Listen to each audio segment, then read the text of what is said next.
กราบสบายดีและสวัสดีพ่อแม่พี่น้องมื้อนี้ก็มาพบมาพอสองแม่น้องโอ้คือเก่าคือเดิมเด้อบ่ได้อัดคลิปได้หลายมื้อหลายวันแล้วแม่น้องโอ้เนาะขอโทษขออภัยเด้อแม่พี่น้องเนาะแม่น้องโอ้ก็บ่ได้อัดคลิปลงให้ FC เบิ่งขอโทษขออภัยเด้อแม่พี่น้องเอ้ยมื้อนี้ก็หาสิมาอัดคลิปให้พ่อแม่พี่น้องเบิ่งอัปเดตอยู่ร้านเสี่ยวก่อนเนาะมื้อนี้เด้ร้านขายเครื่อง อันนี้ก็มีเทียนตะเวนให้พี่น้องอันนี้เด้ในตะเวนเด้อมีกับขนมให้พี่น้องเนาะให้พี่น้องเบิ่งข้างในมันเด้อเด้ข้างในกันแล้วเศร้าเฮือนก็ได้นี่เดือนปีหนึ่ง8 ล้านพี่น้องเอ้ยเราเครื่องเฮือนเครื่องขายเนาะมีเท่านี้เลยครับพี่น้องงานเล็กๆน้อยๆนั่นแหละไปอยากมาซื้อก็มาอุดหนุนเสี่ยวเขาเลยเด้ออยู่บ้านดอนปลาไหลเมืองอาจจะผ่านทองเนาะพี่น้องเอ้ยแขวงสะวรรณเขตบ้านดอนปลาไหลเด้อพี่น้องนี่ทานเสี่ยวค่ะบ้านเกิดเมืองนอนเพิ่นอยู่โรงพะพางเนาะเพิ่นมาเช่าอยู่บ้านดอนปลาไหลมาขายเครื่อง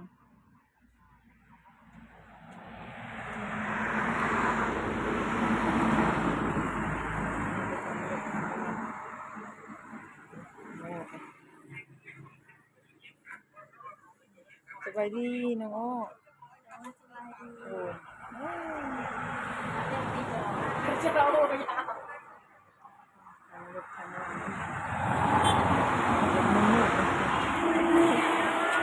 คุยกันว่า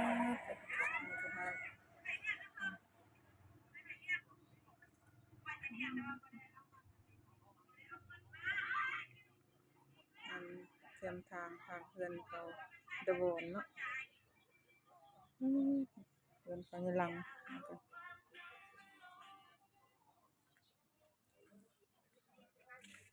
ได้วิ่งกัน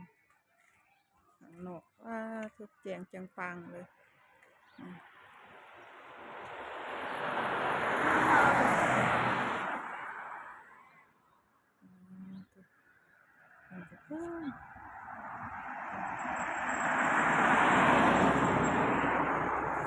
รถล่างก็ไล่สมควร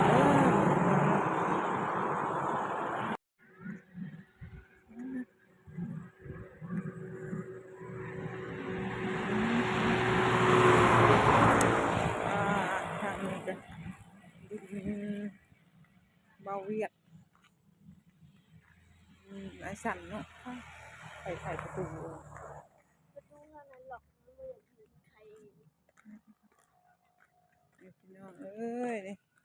ทางนี้ก็ดินเวียดดินคนลาวนี่แหละเวียดซื้อเนาะ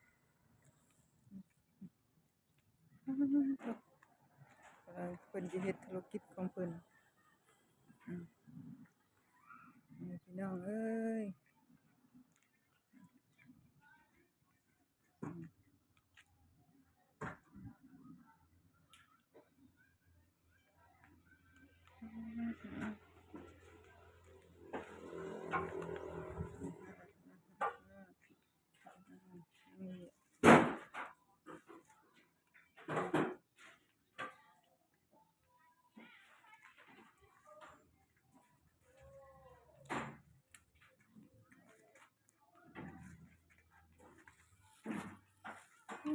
มักม่วงเด้อพี่น้องครับ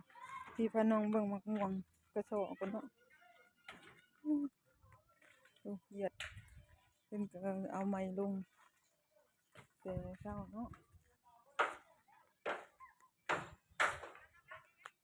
มักม่วง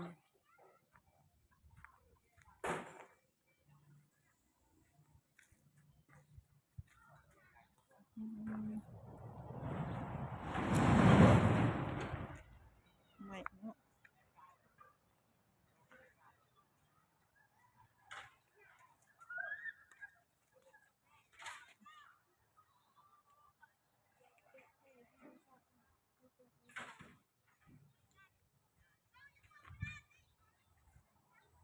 องเอ้ยอันนี้ก็น้องเนาะไก่เฮือนแม่น้องอ้อนี่เด้อ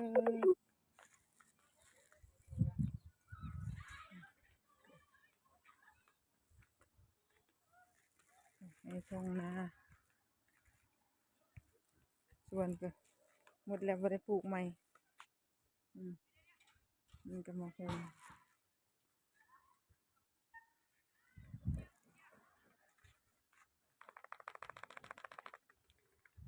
อีกหน้อยก็เตะบานตุ๊นี่พี่น้องเอ้ย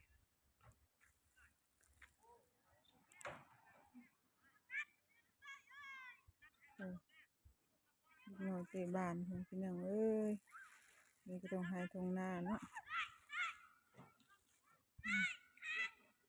นี่ก็แม่นางอ้อสิขอจบคลิปบ่เพียงแต่ส่ำนี้เด้อน้องเอ้ยพ่อแม่นางอ้อว่ายังผิดพลาดกันได้ก็ขอโทษขออภัยเด้อพี่น้อง FC หมดสุขุสุคนเนาะกดไลค์กดแชร์กดติดตามเป็นกำลังใจแม่นางอ้อนี่เด้อพี่น้องเนาะบ่ผิดพลาดกันได้ก็ขอโทษขออภัยเด้อพี่น้องเท่านี้แหละพอคลิปหน้าบ๊ายบายโอเค